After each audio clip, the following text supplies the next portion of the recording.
पुणे शहरात सगळीकडे लाल रंगाची उधळण होती. कुणी हातात गुलाब घेऊन फिरत होतं, तर कुणी आपल्या जोडीदारासोबत हसून फोटो काढत होतं. पण आर्यन मात्र शांतपणे हॉस्पिटलच्या बाकावर बसून एका पिशवीकडे बघत होता. त्या पिशवीत एक सुंदर लाल साडी होती, जी त्याने स्वरासाठी घेतली होती. स्वरा आणि आर्यनचं लग्न होऊन अवघी 2च वर्ष झाली होती. स्वराला व्हॅलेंटाईन डे खूप आवडायचा. गेल्या वर्षी तिने हट्ट धरला होता, आर्यन, पुढच्या वर्षी आपण खूप मज्जा करूया बरं का. पण नियतीला काही वेगळंच मान्य होतं. 2 महिन्यांपूर्वी स्वराला एका गंभीर आजाराने ग्रासलं आणि आज ती मृत्यूशी झुंज देत होती. रुग्णालयाचा तो पांढरा कॉरिडॉर आर्यनसाठी काळरात्रीसारखा होता. डॉक्टर ICU मधून बाहेर आले. त्यांच्या चेहऱ्यावर प्रचंड ताण होता. त्यांनी आर्यनच्या खांद्यावर हात ठेवला आणि अतिशय जड अंतःकरणाने म्हणाले, आर्यन, स्वराची प्रकृती खूप खालावली आहे. पुढचे 10 मिनिट खूप महत्त्वाचे आहेत. कदाचित ही तुमची शेवटची भेट असू शकते. आर्यनच्या हातातली लाल साडीची पिशवी गळून पडली. तो धावतच आत गेला. स्वरा व्हेंटिलेटरवर होती. तिचे डोळे अर्धवट उघडलेले होते. मशीनचा तो बीप बीप आवाज काळजाचा ठोका चुकवत होता. आर्यनने थरथरत्या हाताने तिच्या हातावर एक लाल गुलाब ठेवला. स्वरा क्षीण आवाजात म्हणाली, आज व्हॅलेंटाईन ना? बघा, मी लक्षात ठेवले.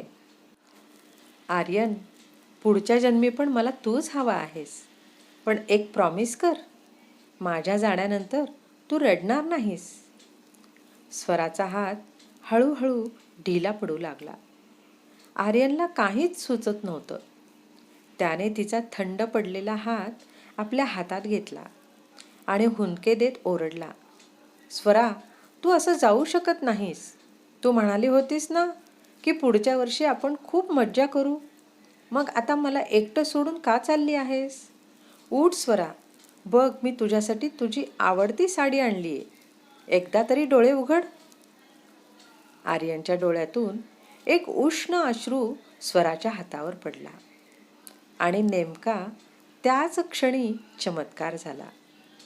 स्वराच्या हाताच्या बोटांमध्ये किंचित हालचाल झाली.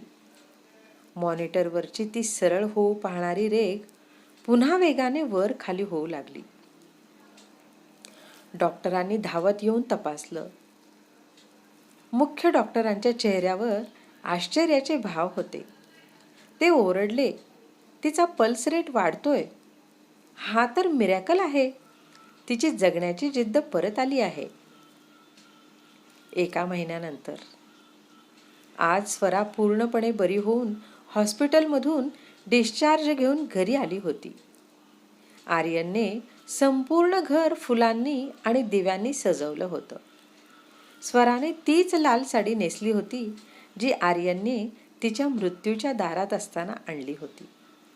आर्यनने तिच्यासमोर गुडघ्यावर बसून पुन्हा एकदा तेच लाल गुलाब धरलं जे त्या दिवशी तिच्या हातात होतं. स्वरा हसून म्हणाली, मी तर चालले होते ना सोडून, मग परत का आणलं? आर्यनने तिचा हात हातात घेतला आणि डोळ्यात आनंदाश्रू आणून म्हणाला, कारण तुझ्याशिवाय माझा कोणताही दिवस व्हॅलेंटाईन नसता. मृत्यूने तुला ओढलं होतं, पण माझ्या प्रेमाने तुला खेचून आणलं. दोघांच्याही डोळ्यात पाणी होतं, पण ते दुःखाचं नाही तर सुखाचं होतं. शेवटी खऱ्या प्रेमाने काळावरही विजय मिळवला होता. जेव्हा औषध काम करणं थांबवतात, तेव्हा प्रार्थना आणि खरं प्रेम चमत्कार घडवून आणतात. रसिक श्रोते हो, ही कथा तुम्हाला आवडली असेल तर लाईक करा, शेअर करा, सबस्क्राईब करा आणि एक गोड कमेंट द्यायला विसरू नका. जय श्रीराम.